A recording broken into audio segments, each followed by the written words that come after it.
விஜயகாந்தின் உயிரை பணயம் வைத்த அந்த ஒரு காட்சி. ஷூட்டிங் ஸ்பாட்டில் கதறிய கேப்டனின் மனைவி.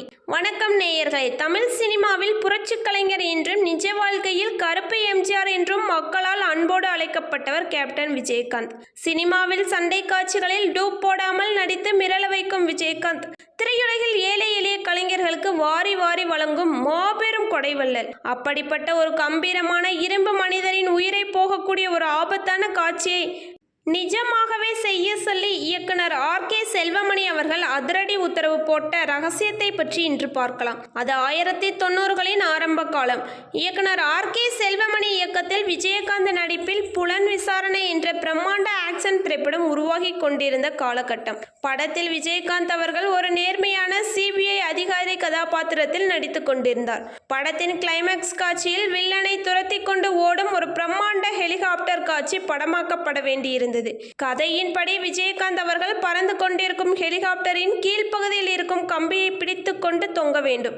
ஸ்டன் மாஸ்டர் இது மிகவும் ஆபத்தானது, வெளிநாட்டில் இருந்து டூப் போட்டுக் கொள்ளலாம் என்று கூறினார். ஆனால் இயக்குனர் ஆர்.கே. செல்வமணி விஜயகாந்த் நடித்தால்தான் அந்த யதார்த்தம் இருக்கும், கேப்டன் நீங்களே இதை செய்யுங்கள் என்று அதிரடியாக கூறினார். இயக்குனரின் வார்த்தைக்கு மதிப்பளித்து விஜயகாந்த் அந்த ஆபத்தான காட்சியில் டூப் இல்லாமல் நடிக்க ஒப்புக்கொண்டார். அப்போது படப்பிடிப்பு தளத்திற்கு வந்திருந்த விஜயகாந்தின் மனைவி பிரேமலதா அவர்கள் இந்த ஆபத்தான காட்சியை கண்டு பயத்தில் கதறி அழத் தொடங்கினார். தயவு செய்து இந்த ரியாக்ஷன் காட்சி வேண்டாம் என்று பல குழுவினரிடம் வேண்டுகோள் விடுத்தார்.